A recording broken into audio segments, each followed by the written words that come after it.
Hello అండి, ఈరోజు వీడియోలో 40 సైజ్ బ్లౌజ్ కటింగ్ చూద్దాము. ఫస్ట్ దానికోసం 1 మీటర్ క్లాత్ తీసుకొని కింద స్ట్రైట్గా ఒక లైన్ అయితే డ్రా చేసుకుంటున్నాము. నార్మల్గా మీకు తెలిసిందే కదా, ఫోల్డింగ్ మన వైపు వేసుకుంటాము, ఓపెన్ అనేది మనకు ఆపోజిట్ వేసుకుంటాము. అలాగే కింద హెమ్మింగ్ పట్టీ కోసం ఒక పావు ఇంచు ఆర్ హాఫ్ ఇంచు మీరు ఎంత స్టిచ్ చేస్తారో అంత ఖచ్చితంగా ఖర్చు పెట్టుకోవాలి. ఖచ్చితంగా మనం ఎంత అయితే స్టిచ్ చేస్తామో అంతే ఉండాలి ఖర్చు అనేది, అది మీ చేతుల్లో ఉంది.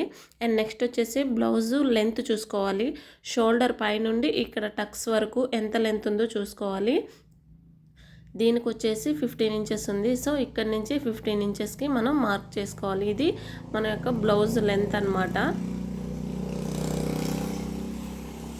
అండ్ నెక్స్ట్ ఒక పావు ఇంచు కానీ హాఫ్ ఇంచు కానీ ఎక్స్ట్రా అంటే షోల్డర్ కోసం తీసుకోవాలి. అలాగే ఈ సైడ్ కూడా మనం మార్కింగ్ చేసేసుకున్నాం అనుకోండి, అదే లెంత్ మనకి కరెక్ట్గా ఉంటుంది. ఇప్పుడు ఇక్కడ ఒక లైన్ అయితే డ్రా చేసుకుంటాము.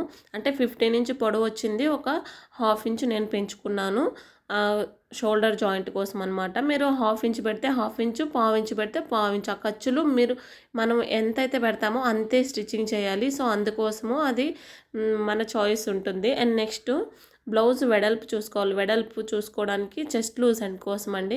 కింద నుంచి ఎంత ఉంది, ఇది 5 ఇంచెస్ ఉంది. అలాగే ఇటు సైడ్ కూడా మనం 5 ఇంచెస్ తీసుకోవాలి. అంటే మధ్యలో 5 ఇంచెస్ ఉంది నెక్. సో ఇటు అటు ఈ చివర ఆ చివర కూడా 5 ఇంచెస్ మార్క్ చేసుకొని ఈ కుట్టు చివర అంటే ఫస్ట్ కుట్టు ఉంటుంది కదా, ఆ కుట్టు పట్టుకొని ఫస్ట్ స్టిచ్ ఉంటుంది కదండి, ఆ స్టిచ్ వరకు ఇట్లా పట్టుకొని ఇప్పుడు ఇక్కడ నుంచి ఇక్కడ వరకు ఎంత అయితే ఉంటుందో అదే మనకి చెస్ట్ లూజ్ లాగా వచ్చేస్తుంది. సో ఆ చెస్ట్ లూజ్ని తీసుకోవచ్చు. చెస్ట్ లూజ్ వచ్చేసి 10 ఇంచెస్ ఒక గీత ఎక్స్ట్రా ఉంది.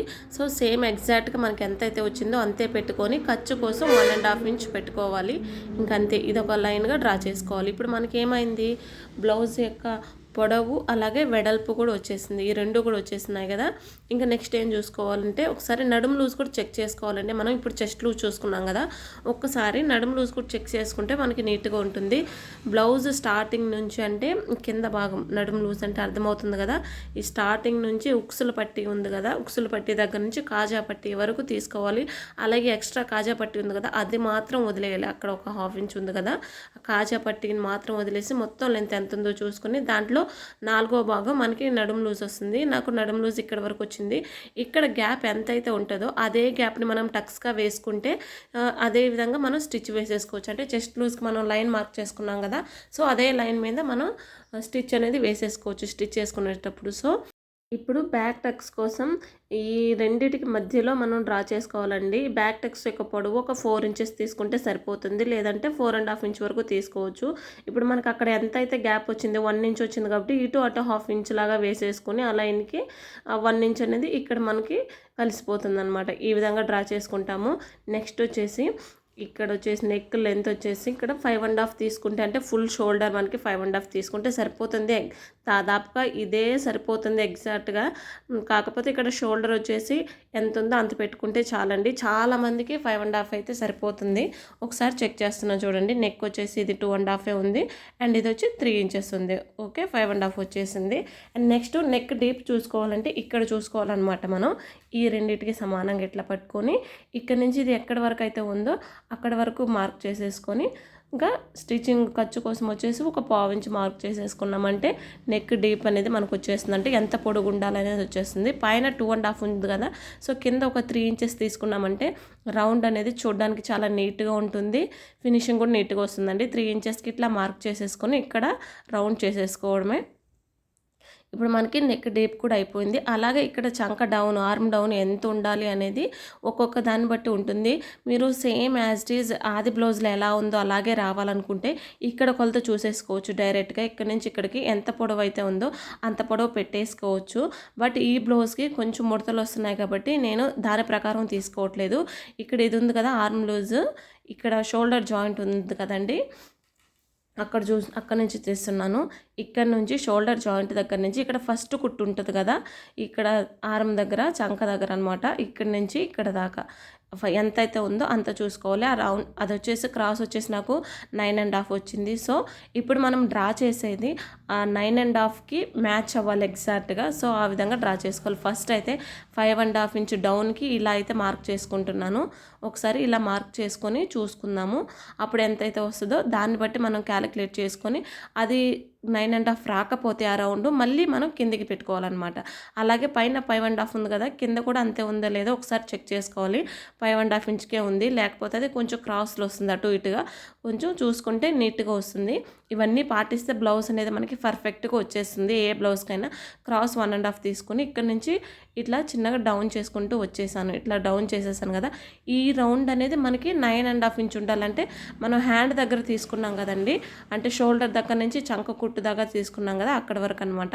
ఇక్కడ కుట్లు కోసం ఒక 1/2 ఇంచ్ వదిలేసి అక్కడి నుంచి ఈ విధంగా రౌండ్ చిన్నగా టేప్ని ఇట్లా అడ్జస్ట్ చేసుకుంటూ వచ్చి ఈ గీతకి మనకి 9.5 ఇంచ్కి రావాలి. నాకైతే 9.5 ఇంచ్కి రాలేదు, 9 ఇంచెస్కి వచ్చింది. సో ఇప్పుడు ఏం చేద్దామంటే ఒక 1/2 ఇంచ్ కిందకి దించుకుందాము. కిందకి దించుకొని మళ్ళీ ఇక్కడ క్రాస్ కూడా 1.5 ఇంచ్కి ఈ విధంగా మార్క్ చేసుకొని, ఇదిగోండి ఇక్కడ క్రాస్ 1.5 ఇంచ్ మార్క్ చేసుకొని మళ్ళీ పైనుంచి ఈ విధంగా రౌండ్ చేసుకుంటూ వచ్చేయాలి. ఒక 1/2 ఇంచ్ కిందకి దిగుతుంది కదా. ఇప్పుడు మనకి పైన లైన్ ఉంది కదా, దానికి కాదంటే కింద లైన్కి టచ్ అయ్యేలాగా చూసుకోవాలి. ఇప్పుడు మళ్ళీ ఇక్కడ నుంచి మనం ఈ రౌండ్ని క్యాలిక్యులేట్ చేసుకుంటాము. ఇదిగోండి ఇక్కడ వరకు మనకి 9.5 ఇంచ్ వచ్చేసింది. ఆ 9.5 ఇంచ్ని మనం మార్క్ చేసుకోవాలి. అలాగే ఇప్పుడు మార్కింగ్ చేసుకునే విధంగా కట్ చేసుకొని ఇక్కడ చిన్న టక్స్ అనేది ఇచ్చేసామంటే స్టిచ్ చేసేటప్పుడు మనకి నీట్గా వచ్చేస్తుంది ఎగ్జాక్ట్గా. అలాగే ఈ రౌండ్ మనకి ఎంత అయితే వచ్చిందో అంతా ఇక్కడ మార్క్ చేసుకోవాలండి. 9.5 వచ్చింది కదా, అంటే గుర్తుపెట్టుకుంటే పర్వాలేదు, మనం మార్క్ చేసుకుంటే మనకి ఈజీగా ఉంటుంది కాబట్టి ఇలా మార్క్ చేసేసుకుంటే ఈజీగా ఉంటుంది. నెక్స్ట్ ఈ చివరి వచ్చేసి మనం హ్యాండ్ కటింగ్ చేసుకుంటాం. ఎప్పుడైనా సరే బ్లౌజ్లో బ్యాక్ పార్ట్, దాని నెక్స్ట్ హ్యాండ్స్ కటింగ్ చేసుకోవాలి. ఎందుకంటే ఫస్ట్ మనకు కనిపించేది బ్యాక్ పార్ట్ అలాగే హ్యాండ్స్ కాబట్టి వాటికి జాయింట్స్ రాకుండా ఫస్ట్ వాటిని కట్ చేసుకోవాలి. ఒక 1/2 ఇంచ్ వచ్చేసి హెమ్మింగ్ కోసం ఇట్లా మార్క్ చేసుకుని 1 ఇంచ్ వరకు మార్క్ చేసుకున్నాను. అండ్ హ్యాండ్ లూజ్ వచ్చేసి 10 ఇంచెస్, ఎగ్జాక్ట్లీ 10 ఇంచెస్ ఉంది. సో ఒకసారి మీకు చూడడం కోసం ఎందుకంటే హ్యాండ్ షోల్డర్ దగ్గర నుంచి ఈ చివరి వరకు ఎంత ఉందో చూసుకుంటే చాలు. నాకు అది 10 ఇంచెస్ అని తెలుసు కాబట్టి నేను ఎగ్జాక్ట్గా మార్క్ చేసేసాను. అండ్ 10 ఇంచెస్కి మార్క్ చేసుకొని ఒక 1/2 ఇంచ్ అనేది ఖర్చు కోసం మార్క్ చేసుకోవాలి. అదే 10.5 ఇంచులని ఇక్కడ కూడా మార్క్ చేసేసుకోవాలి. ఇట్లా ఒక స్ట్రైట్ లైన్ అయితే మార్క్ చేసేసుకుందాము. ఈ విధంగా మార్క్ చేసుకున్న తర్వాత ఇది 40 సైజ్ బ్లౌజ్, అంటే మనకి చెస్ట్ లూజ్ వచ్చేసి 10 ఇంచెస్ వచ్చింది కదా, 10 ఇంచెస్ వస్తే మనకి 40 సైజ్ బ్లౌజ్. సో దీని డీప్ వచ్చేసి డౌన్ వచ్చేసి 3.5 తీసుకుంటే సరిపోతుంది. మీడియం వాళ్ళకి 3 ఇంచెస్ వరకు తీసుకోవాలి. సో 3.5 ఇంచ్కి ఇట్లా మార్క్ చేసుకున్న తర్వాత ఈ రౌండ్ వచ్చేసి మనకి 9.5 ఇంచెస్ కదా. సో అదే విధంగా ఇలా క్రాస్గా పెట్టుకోవాలండి. ఈ క్రాస్ కూడా వచ్చేసి మనకి 9.5 ఇంచెస్ వస్తే మనకి ఎగ్జాక్ట్గా వచ్చేస్తుంది. ఇదిగోండి 9.5 ఇంచ్కి నాకు ఈ చివరికి వచ్చేసింది. ఇది వచ్చేసి నార్మల్ బ్లౌజ్ అనమాట, అంటే లైనింగ్ బ్లౌజ్ కాదు. లైనింగ్ బ్లౌజ్ అయితే వేరే విధంగా వేసుకుంటాము. ఇది నార్మల్ బ్లౌజ్ కాబట్టి ఈ చివరికి ఇలా మార్క్ చేసేసుకొని అండ్ 1 ఇంచ్ దగ్గర ఈ విధంగా మార్క్ చేసుకున్నాను. ఇక్కడ నుంచి అక్కడ వరకు డైరెక్ట్గా కరువు తీసేసుకోవచ్చు. అలా రాని వాళ్ళు, కొత్త వాళ్ళు ఈ ట్రిక్ ఉపయోగించండి. ఇప్పుడు ఈ ఇక్కడ నుంచి చివరి వరకు ఎంత దూరం ఉందో దాంట్లో హాఫ్ అనమాట, దాని మధ్యలోకి ఒక లైన్ని ఈ విధంగా డ్రా చేసుకోవాలి. ఇదిగోండి పైనుండి కింద దానికి ఇట్లా మార్కింగ్ చేసేసుకొని ఇక్కడ మనం క్రాస్ తీసుకోవచ్చు. క్రాస్ వచ్చేసి పెద్ద సైజ్ బ్లౌజులు కొనుక్కోండి 2 ఇంచెస్ వరకు తీసుకోవచ్చు. మీడియం వాళ్ళకి 1.5 ఇంచు, చిన్న సైజ్ బ్లౌజ్కి 1 ఇంచ్ తీసుకుంటే సరిపోతుంది. ఇప్పుడు ఆ డాట్కి మ్యాచ్ అయ్యేలాగా ఈ విధంగా కరువు తీసుకుంటూ వచ్చేయచ్చు. నార్మల్గా అయితే నేను ఫ్రీ హ్యాండ్తో డ్రా చేసేస్తాను. కొత్త వాళ్ళు ఎవరైనా చూస్తుంటే దానికి యూజ్ అవుతుందని చెప్పి ఇట్లా డ్రా చేశాను. అలాగే ఈ లైన్ మధ్యలో ఒక డాట్ని పెట్టుకోండి. ఇలా డాట్ పెట్టుకోవడం వల్ల ఫ్రంట్ లోతు తీయడానికి ఈజీగా ఉంటుంది. ఇప్పుడు మళ్ళీ ఆ 1 ఇంచ్ దగ్గర నుంచి మార్క్ చేసుకుంటూ వచ్చి మళ్ళీ దీంట్లో కలిపేసుకోవాలి. అప్పుడు మనకి ఫ్రంట్ లోతు కూడా వచ్చేస్తుంది. నెక్స్ట్ వచ్చేసి హ్యాండ్ లూజ్ కోసం ఈ చివరి చూసుకోవాలి. ఈ చివరి వచ్చేసి నాకు 6.5 ఇంచులు ఉంది. సో 6.5 ఇంచులకి మార్క్ చేసుకొని ఈ రెండింటిని కూడా మార్క్ చేసేసేయాలి. ఇంకేముందండి, నెక్స్ట్ ఖర్చు కోసం 1.5 ఇంచ్ పెట్టేసుకున్నామంటే మనకి సరిపోతుంది హ్యాండ్ అనేది. అలాగే ఈ కటింగ్ చేస్తుంటే ఒక పక్క చెమట కారిపోతూ ఉంది. ఫ్యాన్ వేసుకుంటే ఎగిరిపోతుందని ఇంకా ఫ్యాన్ వేసుకోకుండా కటింగ్ అయితే చేసి చూపిస్తున్నాను. అండ్ మధ్యలో ఒక చిన్న టక్స్ పెట్టేసుకోవడమే. అండ్ ఇక్కడ హ్యాండ్ లోతు కూడా తీసేసుకొని ఇక్కడ టక్స్, ఫ్రంట్ టక్స్ కూడా పెట్టేసుకోవాలి. ఇక్కడ కొంచెం రౌండ్గా వచ్చేలా కట్ చేసుకుంటే నీట్గా ఉంటుంది. బ్యాక్ హ్యాండ్స్ అయిపోయింది. నెక్స్ట్ ఇంకా మనకి ఏముంది, ఫ్రంట్ పార్ట్ ఉంది. ఫ్రంట్ పార్ట్ కోసం మీకు ఎటువైపు వీలైతే అటు వేసుకోవచ్చు. అంటే క్రాస్గా వేసుకోవాలి, అంటే నిలువుగా కాకుండా అడ్డంగా కాకుండా క్రాస్గా వేసుకుంటే సరిపోతుంది మనకి. ఏ వైపు అయితే వీలవుతుందో ఆ వైపు వేసుకోవాలి. ఇక్కడ నేను వేస్తూ ఉంటే ఒక పక్క మొహంలోంచి చెమట కారిపోతూ ఉంది. అండ్ నెక్స్ట్ 2 ఇంచెస్ వరకు ఇలా ఫోల్డ్ చేసుకోవాలి. నేను అంతకుముందు కూడా బ్లౌజ్ కటింగ్లు చూపించినా కానీ వాటిలో చాలా మిస్టేక్లు ఉన్నాయి. అదేదో నేను నేర్చేసుకొని నాకే పెద్ద తెలియక చెప్పేసేదాన్ని. కానీ ఇప్పుడైతే నాకు అన్నిట్లో పర్ఫెక్ట్ అయిపోయిందండి.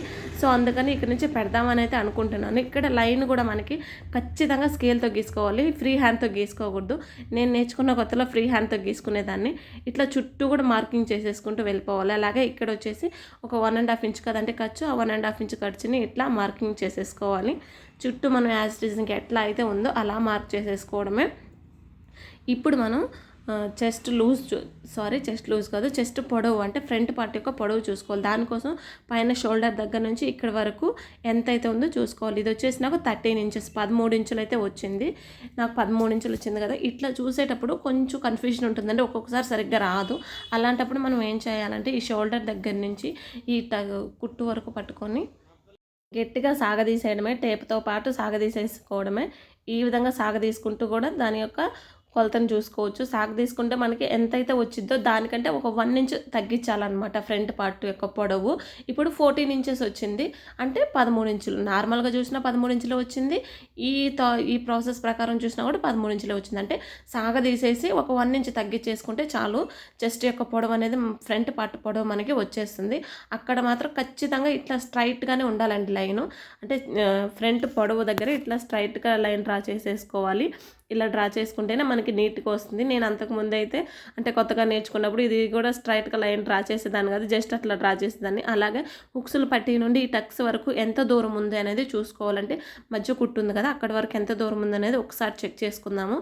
ఇదిగోండి ఇక్కడ వరకు 3.25 ఇంచుకుంది. సో 3.25 ఇంచు దగ్గర స్టార్టింగ్ పైన గీత దగ్గర నుంచి 3.30, ఇదిగోండి ఈ లైన్ దగ్గర నుంచి ఇక్కడ 3.30 ఇంచుకుంది. ఇంకా టక్స్ కోసం వచ్చేసి ఇటు అటు కూడా 1.5 ఇంచుకి మార్క్ చేసేసుకోవడమే. అది కూడా దాంట్లో చూసేసుకోవాలి. ఆది బ్లౌజ్లో ఈ విధంగా చూసుకున్న తర్వాత పొడవు కూడా ఎంత, డాట్ పొడవు కూడా ఎంత ఉందో ఒకసారి చూసుకుంటే ఇది 2.5 ఇంచు ఉంది కాబట్టి 2.5 ఇంచుకి ఇట్లా మార్క్ చేసుకోవడమే. ఈ విధంగా మార్క్ చేసేసుకోవడమే. ఫ్రంట్ డాట్, మెయిన్ డాట్ అనేది మనకి ఇట్లా వచ్చేస్తుంది చాలా ఈజీగా. అండ్ నెక్స్ట్ వచ్చేసి ఫ్రంట్ నెక్ పొడవు చూసుకోవాలి. ఈ విధంగా మనం మార్కింగ్ చేసుకున్నాం కదా, అలాగే ఈ లైన్ మీద వచ్చేసి ఈ ఉక్సులతో వచ్చేలా కరెక్ట్గా ప్లేస్ చేసుకొని అప్పుడు మాత్రమే మనం నెక్ లెంత్ అనేది చూసుకోవాలి. ఎక్కడి వరకు ఉందో అక్కడ మార్క్ చేసుకొని ఒక 1/4 ఇంచ్ అనేది పైకి మార్క్ చేసుకోవాలి. అలాగే 4వ ఉక్స్ దగ్గర ఇక్కడ ఒక మార్కింగ్ చేసుకోవాలి కింద. ఈ విధంగా మార్క్ చేసుకుంటే మనకి వచ్చేస్తుంది. నెక్స్ట్ ఇక్కడ వచ్చేసి ఇట్లా లైన్ డ్రా చేసేసుకొని నెక్ అనేది రౌండ్గా కావాలా స్క్వేర్గా కావాలని మన ఇష్ట ప్రకారం చేసుకోవచ్చు. ఒక్కసారి ఈ లెంత్ కూడా చూసుకోవాలండి. మనకి 3 ఇంచెస్ వచ్చిందా 2.5 వచ్చిందా, నాకు ఎగ్జాక్ట్గా 2.5 వచ్చింది కాబట్టి అక్కడ రౌండ్గా కొంచెం లోపలికి తీసాను. అండ్ ఇక్కడ కూడా ఇలా మార్క్ చేసేసుకొని ఇంక ఇట్లా స్ట్రైట్గా ఇక్కడికి వెళ్ళిపోవడమే అండి. ఇక్కడ ఏం మార్క్ చేయాల్సిన అవసరం లేదు. ఆది బ్లౌజ్లో ఉన్నట్టే రావాలనుకుంటే ఇక్కడ ఎంత పొడవు అయితే ఉందో అంత పొడవుగా మార్క్ చేసుకోవచ్చు. నేనైతే పెద్దగా అది మార్క్ చేయను. చూసారు కదా, నేను ఇక్కడ మార్క్ చేస్తుంటే చెమట కూడా కారిపోయి బ్లౌజ్ మీద పడిపోతుంది. అలాగే ఈ టక్స్ కోసం వచ్చేసి ఇది ఎంత పొడవు అయితే ఉంటుందో దాంట్లో అంటే సగం కంటే కొంచెం కిందకి మార్క్ చేసుకోవాలి. ఒక 1/2 ఇంచ్ కిందకి మార్క్ చేసుకోండి. అంటే ఈ పొడవు వచ్చేసి నాకు 5 ఇంచెస్ ఉంది, 3 ఇంచెస్ దగ్గర మార్క్ చేసేసుకుంటే సరిపోతుంది. అండ్ నెక్స్ట్ వచ్చేసి ఈ విధంగా మనం మార్క్ చేసుకున్నామంటే లోతు, అంటే ఫ్రంట్ లోతు తీయడం అనేది నీట్గా ఉంటుందండి. కొంచెం ఈ విధంగా కొంచెంగా ఇట్లా లోతు తీసుకుంటూ వస్తే చాలు, సరిపోతుంది ఫ్రంట్ లోతు అనేది. అండ్ ఈ టక్స్ కోసం వచ్చేసి మనకి త్రిభుజం అంటే వచ్చేలాగా ఈ విధంగా మార్క్ చేసుకోవాలి. జస్ట్ అట్లా ఊరికి మార్క్ చేసుకుంటే చాలు. దాన్ని ఏదో పెద్ద చూసి కొలత చూసి ఇక్కడే చేయాలని ఏం లేదు. ఆ విధంగా మార్క్ చేసేసుకొని మనం టక్స్ పెట్టేసుకుంటే ఫ్రంట్ పార్ట్ కూడా మనకి కంప్లీట్ అయిపోయింది. అండ్ నెక్స్ట్ వచ్చేసి ఇంకా షేప్ పట్టీ కోసం అండి. షేప్ పట్టీ కోసం వచ్చేసి మనం ఏం చేస్తామంటే అంటే కరెక్ట్గా బ్లౌజ్ అనేది మనకి ఎక్కడ ఎక్కువ తక్కువ రాకుండా ఫ్రంట్ బ్యాక్ అన్నీ కూడా సమానంగా రావాలి, నీట్గా రావాలంటే ఈ మెథడ్ యూజ్ చేయండి. బ్యాక్ పార్ట్ మీద ఫ్రంట్ పార్ట్ పెట్టుకొని 3 చోట్ల కూడా దాని యొక్క పొడవు ఎంత ఉందో చూసుకోవాలి. ఫస్ట్ వచ్చేసి నాకు 3.5, 2.5, 2.5 వచ్చింది. ఈ మార్కింగ్స్ని ఇలా మార్క్ చేసుకొని షేప్ పట్టీ కోసం ఇక్కడ వచ్చేసి 3.5 వచ్చింది కదా, ఒక 4.5 ఇంచ్ తీసుకోవాలి. ఇక్కడ వచ్చేసి 2.5 వచ్చింది కదా, 3 ఇంచెస్ అంటే 1/2 ఇంచ్, సారీ 1/2 ఇంచ్ కాదు 1 ఇంచ్ ఎక్స్ట్రా మార్క్ చేసుకోవాలన్నమాట. మనకు వచ్చిన దానికంటే కింద పైన ఖర్చులు పోతుంది కదా, సో అందుకోసం. లేదు అనుకుంటే 3/4 ఇంచ్ అయినా మార్క్ చేసుకోవచ్చు. మనం 1/2 ఇంచ్ తీసే పని అయితే ఖచ్చితంగా 1 ఇంచ్ మార్క్ చేసుకోవాలి, అంటే స్టిచ్చింగ్ చేసే పని అయితే. మనం ఎంతైతే మార్క్ చేసుకుంటామో అంతే ఖచ్చితంగా స్టిచ్చింగ్ కూడా చేయాలి. 1 ఇంచ్ మార్క్ చేసుకుంటే కింద పైన కూడా హాఫ్ ఇంచ్ స్టిచ్చింగ్ చేయాలి. ఇదిగోండి సరిపోతుంది. ఇక్కడ పైన స్టిచ్చింగ్ వెళ్ళిపోతుంది, కింద కూడా హాఫ్ ఇంచ్ స్టిచ్చింగ్ వెళ్ళిపోతుంది కాబట్టి 1 ఇంచ్ ఎక్స్ట్రా మార్క్ చేసుకుంటే సరిపోతుంది. అండ్ ఇక్కడ వచ్చేసి మనం బ్యాక్ పార్ట్ నడుం పట్టీ కోసం వచ్చేసి ఇక్కడ 1.5 ఇంచ్కి ఈ విధంగా మార్క్ చేసుకొని దానికోసం తీసేసుకోవచ్చు. అండ్ ఈ పార్ట్ వచ్చేసి ఎగ్జాక్ట్గా నాకు షేప్ పట్టీకి ఇంకో షేప్ పట్టీకి సరిపోతుంది. నేను ఈ చెమట్లో కంగారుగా కటింగ్ చేస్తూ హ్యాండ్కి జాయింట్ పడుతుందనే సంగతి మర్చిపోయి దానికోసం కట్ చేయలేదండి. సో ఇంకా నేను ఈ పీస్ని హ్యాండ్ జాయింట్ కోసం అయితే యూజ్ చేసేస్తున్నాను. మనకి ఖర్చు కోసం ఎక్స్ట్రా కావాలి కదా, సో దానికోసం అనమాట. ఇంకా దీన్ని కట్ చేసి పెట్టేసుకున్నాం అంతే. బ్లౌజ్ పార్ట్ కటింగ్ అయితే మనకి కంప్లీట్ అయిపోయింది. నెక్స్ట్ ఇంకా ఏం కావాలి, మెడపట్టి కావాలి కదా, దానికోసం ఈ విధంగా క్రాస్ పీస్ అయితే మనకు ఉంటుంది. సో ఎక్కడ మనం ఎట్లా మార్క్ చేసుకుంటే అట్లాగా ఒక 1 ఇంచ్కి ఈ విధంగా క్రాస్గా లైన్స్ అనేది కట్ చేసేసుకుంటే మనకి బ్లౌజ్ అనేది కంప్లీట్ అయిపోతుంది. నెక్స్ట్ వీడియోలో స్టిచ్చింగ్ అయితే చూసేద్దాం.